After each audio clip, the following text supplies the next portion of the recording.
What is up, you beautiful people? Welcome back to the Built on Bitcoin podcast, where we're covering everything going on in the Stacks ecosystem. Today, I have Brian Laughlan on the podcast. You might have seen him around as Bruffstar. He is the founder of Satoshibles, which is the project. It's a tribute to the meme of Satoshi Dorian Nakamoto, and they initially minted on ETH, done pretty well over there, but they made waves recently because they are the first project to successfully port from ETH to Stacks with their own solution they're calling StacksBridge. So that was pretty exciting when it was announced. You started seeing these things come over and ending up on Stacks marketplaces. And it's kind of interesting because the artwork, you can tell where they are depending on the background. The ones on ETH will have a certain background, and the ones on Stacks will have a slightly tweaked background and a nice B in the top right, so you can tell where they're currently at home. But yeah, we cover a ton, what's inspiration for the project. They have a giving pledge kind of thing for the project, so we talk about that and explore some of the, technicalities and what was difficult about building StacksBridge. So check it out, this conversation with Brian Laughlan, founder, creator of Satoshibles.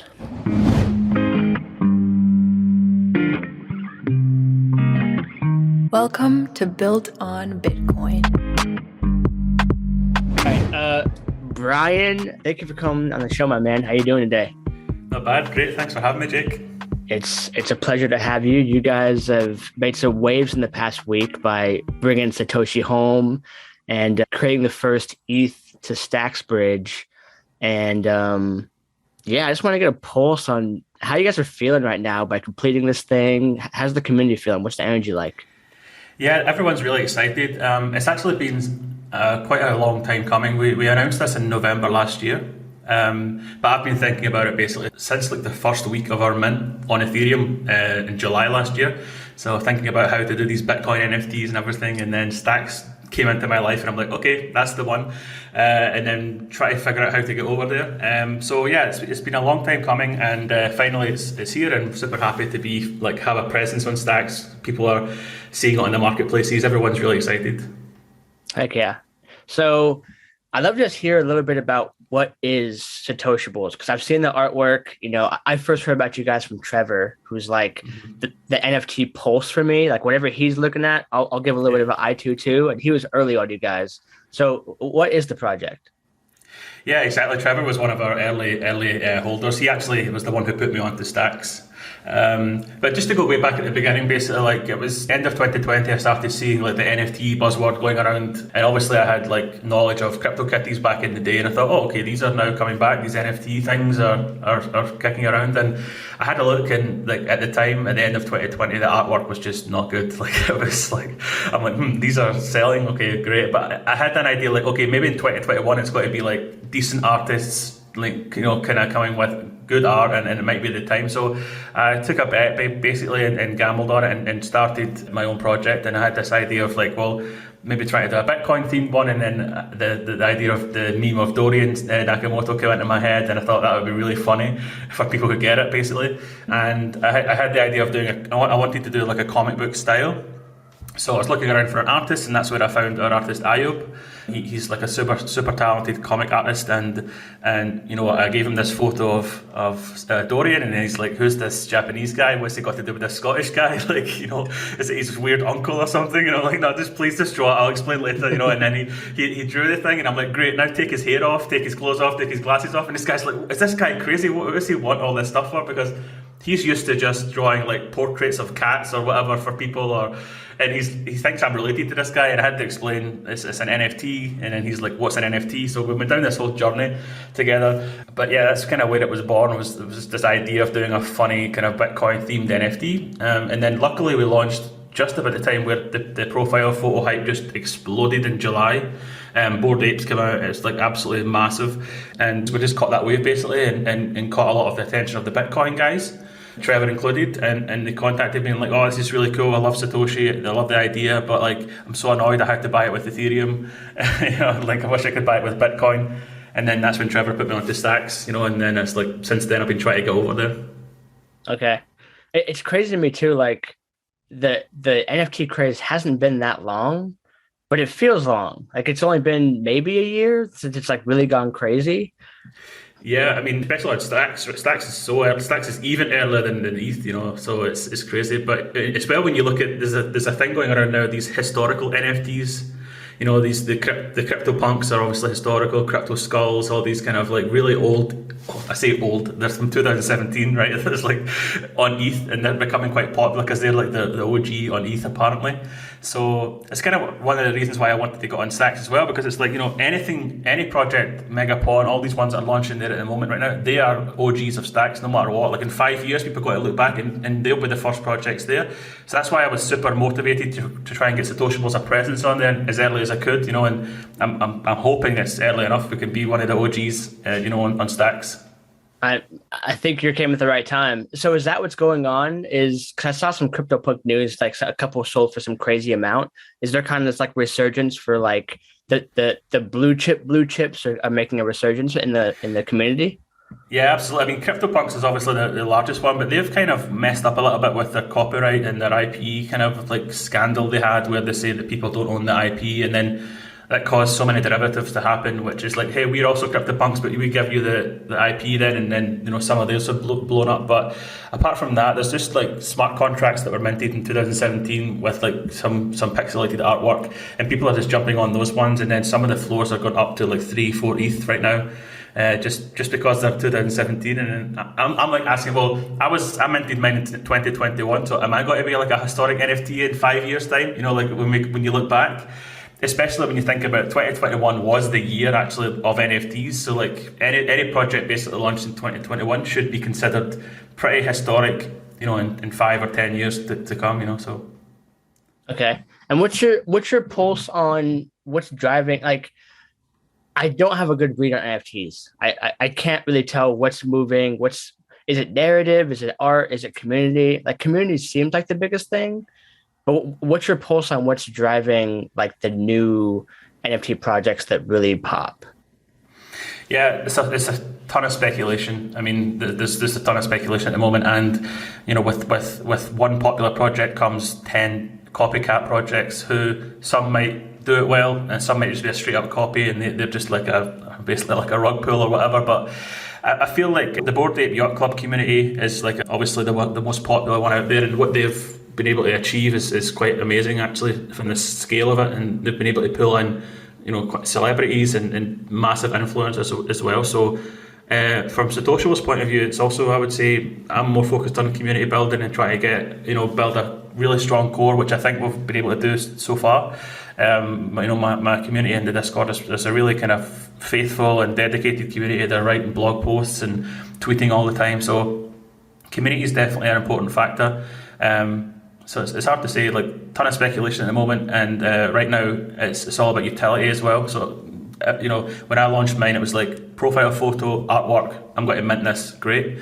And then that died out, and it's like, what's the utility? What's the point of this NFT? What does it do? Which is fair enough, and we're also looking at Satoshibles to include some utility, but I think in the future, utility's got to be a massive part of the ones that are going to survive, basically. Like, what real world value are these actually bringing apart from just speculation? And then you've got maybe one of one artists who are using the platform to just sell their art with no utility, but their art is amazing, so they'll be able to just push their art. So I think that'll kind of die down with the copycats, and then you'll see two paths: one of one stuff and this pure utility side to things. Yeah, I think the other thing too I'm seeing that's like it's too early to be big, but it will be big, I think, is communities and DAOs. Like, yeah, the token is your entrance, and then you can guide like the direction and the impact of this treasury or this collective action, that you can focus on something, and that feels real because you're not only just a Satoshable holder, which like it's provable that's yours, but you can also see like we put 10% of this towards that, and we got this result. That seems really early. Yeah, definitely. I mean, DAOs have been around now for a few years. I mean, DeFi obviously was like 2019, 2020, and that they introduced DAOs then, kind of, but nobody really, it wasn't really in the mainstream. It seems like NFTs have just dragged in all these kind of buzzwords, and people are going, oh, what's a DAO? And then, now it's like NFTs might be actually the gateway for people to learn more about DAOs rather than some scammy DeFi project that nobody's interested in. So NFTs are maybe a better gateway for that, especially when you have the community aspect of it. People do want to be part of something, and a DAO is obviously a great way to bring the community in and get them directly involved in decision making and different things like that. So I think DAOs are super exciting, and they'll play a massive part going forward in probably every project. Yeah. Well, you mentioned community earlier, and I read something about built with NFT and built with Bitcoin. And it seems like your guys' thesis from the jump was about giving a disproportionate amount of what you guys are minting with or whatever to giving back. So talk a little bit about that. I'm curious. Yeah, I mean, it's just since the beginning, I thought, well, why not just try and do something good? And we try to make this idea of, like, let's donate as much as we can, basically, from the minting ETH, and let's put it up to the community to decide what charities they should donate towards. So we got to do our first 10 Ethereum donation, and we put it up to the community and said, okay, guys, here's a list of charities from thegiving-block.com, which is a super great website to donate crypto to a list of charities which are accepting it. So they're basically, they can accept any cryptocurrency there. So we gave them a list of charities, and they landed on Built with Bitcoin, which is, like, obviously great for us because it's matching the theme and everything. But not just that, like, what they're doing is really amazing. They're building up communities in rural areas around South America and Africa. Like, a classic example is, like, a school, right? So a school, you have these little communities in Africa, but the school is like a 4 or 5 hour walking away. So the kid gets up in the morning, has to walk 5 hours and 5 hours back. The parents are terrified because it's like, just to walk that distance. So they're like, cool, let's just build a school in the community then. So they go out and walk 50 meters to get to the school, whatever it is, So they've been building schools there for a few years now. I think they've got schools in Kenya, Rwanda, Nigeria, and South America, El Salvador. They've got over 500 students in Africa. And it was blowing my mind, right? So basically, we did this first 10 Ethereum donation, and I wanted to get on the phone with him because it's the most money I've ever donated in my life. So I'm like, I need to know this guy. I want to get, where is this money going? Like, what's his, are they a scam or whatever? But anyway, it turned out they weren't, because I got on the phone call with their founder, Yusuf. Super nice guy. He created the foundation. And he told me all these things with the school, everything what they're doing, and he told me what they can do with this 10 ETH donation, and it blew my mind. Like, I think they were able to now build, it's under construction now, a whole new science lab with laptops, and they had money left over to build a new kind of a water filtration thing. And I'm like, that's insane with 10 ETH. It's absolutely incredible. And during the phone call, he then asked me about Satoshibles and how I made it and everything. I said, yeah, it's a generative project. You get artwork, you can generate 10,000 images. And then, like, this light bulb just clicked in my head. I don't know why, but I just like, oh my God, I've got a great idea. And I said to him, why don't we get, like, your students to paint for us? I'll Photoshop them, and then we'll make a collection and then donate 100% back through Built with Bitcoin. And then that's where Built with NFT was born. They were super hyped about it. And we wanted to launch it on Giving Tuesday, which was at the time 2 months away. So we're like, oh, okay, we'll try and do it then. And we basically did it. They got over 500 students to paint for us. They scanned each image. I mean, some of these children haven't used paints creatively before. So it was a whole thing, like, I was totally humbled and like, wow, this is crazy. So they got over 500 students. The Built with Bitcoin team on the ground scanned each one individually, wrote down the child's name, age, and school, and then basically sent it to me in a Dropbox. I opened each file in Photoshop, like cut out each one manually for like 3 days without sleeping, and then I wrote the code to generate 10,000 unique pieces of art based on their paintings, and we launched it in 2 months. We got out there, but the launch was not great because we launched it on Giving Tuesday and we got completely drowned out by other other charities launching at the same time.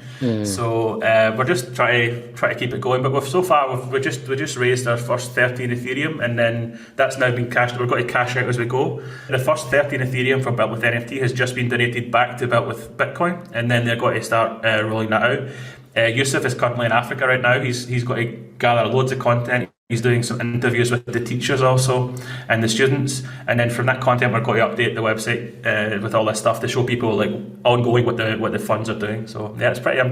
I basically say to my community, listen guys, this is now our thing. Like we've got to be a part of this now as our way of like giving back, social good, and we're going to donate to it, but also we're going to maintain the website. This will be our kind of a way of giving back as well. So I love it. I love that you can make impact with crypto and like be disproportionate, but also like you can see it. Like, I work at a grocery store. We do some of that too, where we like fundraise for certain kids to do a certain thing in schools, and then we can see their group. But if you want to go visit them, you can.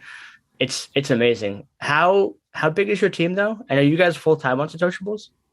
I am. I'm the only full-time member at the moment. I was lucky enough. I was scared to do it, but I did it. You know, I pulled I did it. I quit my job basically last year to go full-time on Satoshibles, which was a big risky move. But like, you know, I want to try and make this the best it can be. And then my other team members are basically they're kind of part-time, and you know, but they're super dedicated. We've got a couple of devs, we've got a couple of guys running Discord, we've got a marketing person, and they're just getting paid kind of like on a project by project basis right now. And hopefully, if it grows into something massive, we can bring them on full time. But at the moment, it's just me. Okay, and that probably felt like a left turn question slightly, but the reason I ask is because the fact that you're doing this charity point from the jump, it does hinder you from being able to bring people on quicker at some point. So like growing the project or growing the artwork might be hindered in the short term, but the long-term benefit of being mission driven and giving back, if people are aligned on that, actually pays dividends longer term. So it's like it's taking the path of more resistance because it's the right thing to do, which I just want to double click on that because I think it's powerful. Thanks, man. Yeah, we're super proud of it, and just like you say, build the foundation and then just keep pushing it and try and get other people on board as well. So yeah. Love it. Props to you guys. Okay, well let's start to switch over to StacksBridge. But because I know nothing about Ethereum. I've used it once where I tried to I was gonna mint a monster. This is a funny thing for people listening. I tried to mint a monster because they're having a mint right now for Satoshibles monsters, and I was like, okay, cool. I'm gonna do one of these. Support these guys. He'll come on the pod. It'll be great. And then in my DMs, I got a scam account, and I clicked it, and I got hacked for 0.1 ETH or whatever, so $300. Learned my lesson quickly, but that's my one experience on ETH. I haven't used it besides that. How is it on ETH? Like as an NFT project, I've heard it's saturated and competitive, but you also have massive liquidity. And I've talked to some projects who come to Stacks and they love it, but I can't tell if there's a selection bias because they're doing so well, being in a big fish in a small pond. What's your pulse on ETH right now as an NFT collection? Yeah, like you said, it's super saturated. It's hard to. When I started Satoshibles, like I had no following. I'm not like a famous person or anything. I had literally 20 followers on Twitter, and I started Satoshibles with 0 followers on Twitter. You know, so brand new. So it's an uphill struggle. It's then, but even now, it's pretty much impossible. Like if you want to do a mint now on ETH, you need to have someone backing you. You need to have a following. Otherwise, you're going to drown. It's really, really difficult. And it's kind of like hard to figure out what ones are legitimate and not. There's so many copies and so many scams out there as well. So it's a minefield at the moment. But like you said, that's where all the liquidity is right now. That's where everything's happening. But with Stacks, you know, it's a different situation. It's a completely different environment as well. You know, the community's much more intertwined with each other. Everyone gets on well. It's obviously very early, so you've got a chance here to make a splash and you know, have a voice as well. How often can you go and talk directly to the core team? I mean, you can do that in the Discord right now. You know, you can't do that with the Ethereum basically. So that's also a big privilege as well to be so early that we can do that. But Ethereum is where it's at right now, and I think that by me bridging over to Stacks, hopefully I can be like maybe a kind of a guideline to say, look, it's working, we've done it, we've opened the doors now, and we can maybe get similar projects my size. We're not going to land board the yacht club at the beginning, but if we can get maybe a couple more projects my size over the bridge to see the potential of Stacks, then that's the whole point of it, really. Beautiful. I love that. And the bridge. So let's double click on the bridge. I guess I want to start with the technical side. How hard was it to go from solidity to clarity? What kind of pitfalls did you run into? How was that experience trying to build it technically? Well, when we decided to go to Stacks, obviously we needed a Clarity developer. We got Sudozak involved in that. He's really well known in the space with his LN swap, and he's doing loads of other things. So really happy to get Zach involved with that. And then it's just a matter of, okay, let's brainstorm this. The call with Marvin. There's different people in the space to try and brainstorm a little bit how to do this. And it became very apparent, like, okay, the trustless way right now is just that takes a ton of R&D to try and figure this out, because it's not an easy thing. Locking up an NFT on one chain and then unlocking it on the other. It's just like, to do it completely trustless is something that's going to take either much more advancements in interoperability between the chains or some other kind of mechanism which is a little bit more decentralized. So my thought was, well, okay, I don't want to wait 5 years before I get on Stack. So how do we do this now? And I said, okay, why don't we do it in kind of stages? And then like stage one will be basically a trusted service by our team, by the Satoshibles team. And it's like, be open with it and say, right, if you want to use the bridge, then you need to trust us basically. We'll use all the security practices we can build into this thing. It'll be as secure as possible and audited, but it's not decentralized. It's not completely trustless.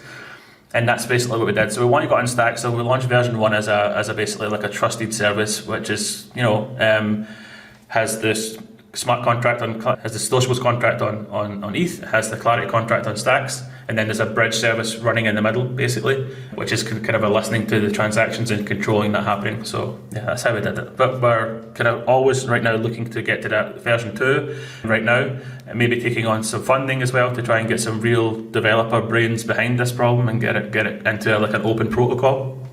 Because that's when you can start bringing in other people. When it's more trustless, then you can start showing other projects to say, okay, cool, you just need to use this protocol, and then it's really easy to kind of set up.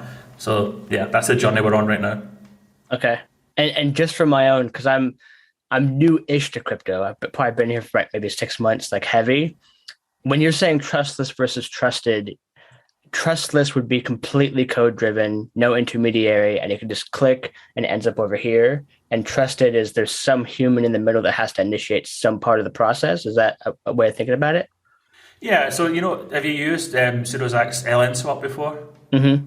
So that's a trustless protocol. So basically, it's all on chain. So there's no human element involved in it, and it's all on chain. So you know that it's going to just work fine. OpenSea, for example, is one. Uniswap on ETH is also a completely trustless protocol. There's no centralized server involved in those transactions. It's all on chain. So that's the goal. That's the ultimate goal, is to basically make that happen. But it becomes trustless apps or trustless services are really kind of easy to do when it's on the same chain. So you could build a trustless app on Stacks directly if it's just like you want to build something like an NFT exchanger where like I put my NFT in and you put yours in and then it swaps and then you can exchange it. That's totally doable on the same chain, but on a different chains, different blockchains completely. Ethereum and Stacks is completely different. It's not possible at the moment. You can't make them talk to each other. So you have to have this thing in the middle at the moment right now to communicate between both chains. Yeah. Okay, and this might be getting too in the weeds, but what is the big hang up when it comes to what is missing R&D wise? Maybe with this podcast, someone's going to hear the problem and they start working on it. What is the biggest issue that has to be R&D when it comes to making them talk? It's a term called interruptability. So basically allowing chains to be like, and allow one chain to know what the other chain is doing, basically, is the ultimate dream. And the only way it kind of works is that you need to have, so Stacks needs to know what's currently happening on Ethereum. So if you do a transaction on Ethereum, theoretically you could somehow get the Ethereum block into Stacks somehow, and then Stacks then knows basically what's happening on Ethereum. That's the only way that can happen.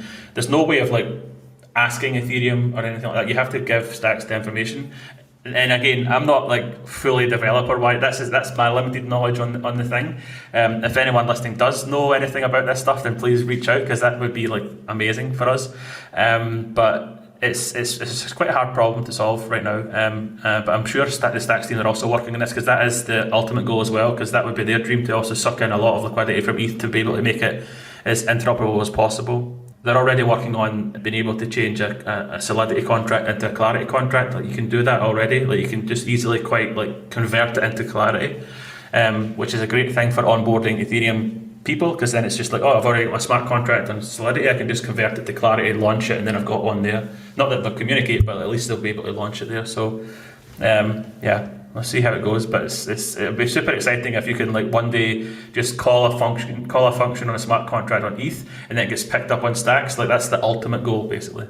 Mm-hmm. Yeah, and it does seem like bridges are starting to become the thing, because I know you guys are first, but Megapon's working on their banana bridge, and then All Bridge just got a pretty big grant to bring interoperability to Stacks over 10 or so blockchains. So yeah, pretty exciting stuff. Very interesting. And you guys, the goal is going to be to make it somewhat open source. So it's not going to be like, initially it's verified projects or people that come to you initially, but the dream is that anybody who wants to use this, just port in your assets and bring them over.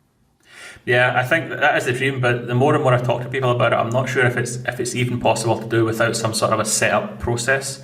When we could, you make it a protocol maybe, but there will be some sort of you'll need to set up a smart contract on Clarity, right? I mean, there has to be someone doing that, because the NFTs have to live there. So there will be a setup process, and whether or not it comes from a service that we provide, or we just give the guidelines for people to like, here's the step by step, here's how you get going with the protocol kind of thing. We're not sure. Yeah. Got it. Okay. Man, this has been super interesting. I want to start to close this down, but I'm sure you have a ton going on between the bridge, the monsters, more art coming down. What do you guys have coming down the pipeline? I mean, you could pick between 6 months to a year. What are you guys working on? I've not really announced it yet, so I can't really say anything, but we are working on the whole point of us going to Stacks. For me was twofold, basically, to give my holders a choice of going to a blockchain which is backed up by Bitcoin. So for security purposes, people want to hold for the long term, send it there, and then just you're golden because it's backed up with Bitcoin. But also to build utility, because building utility on Ethereum right now is super expensive with the gas fees, and the transaction fees over in Stacks are obviously minuscule, and it's a much better place to start building this stuff. So all I can say is we are building something right now that will be launched very soon. That's all I can say.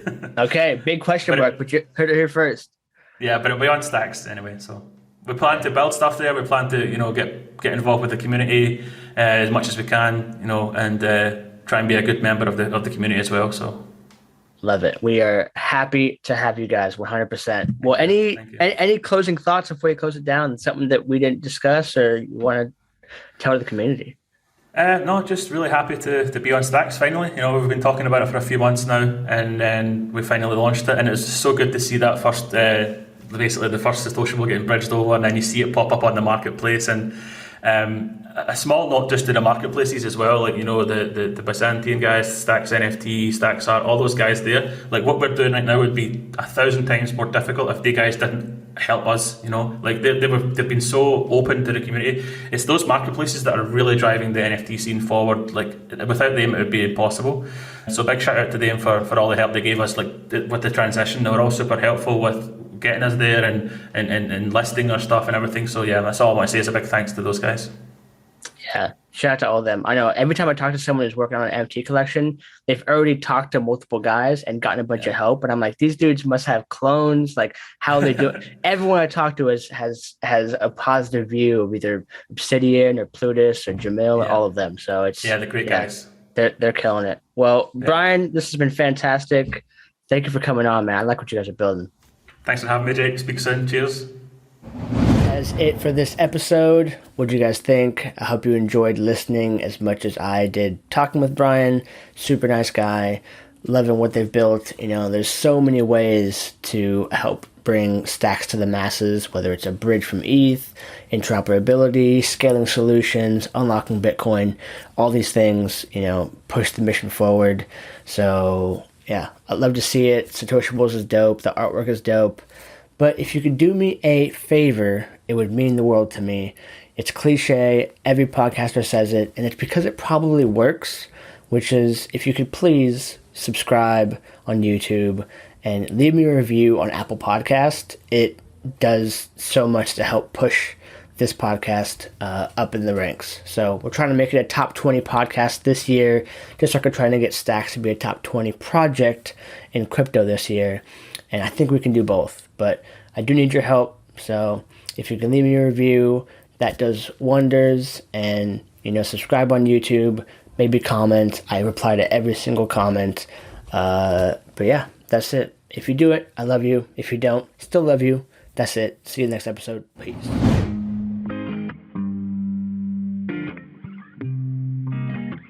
Welcome to Built on Bitcoin. I know that things don't always go your way, but I'll be right here waiting. I've been waiting now. I've been trying to figure out a way to make it out, cause I don't think about everything going wrong.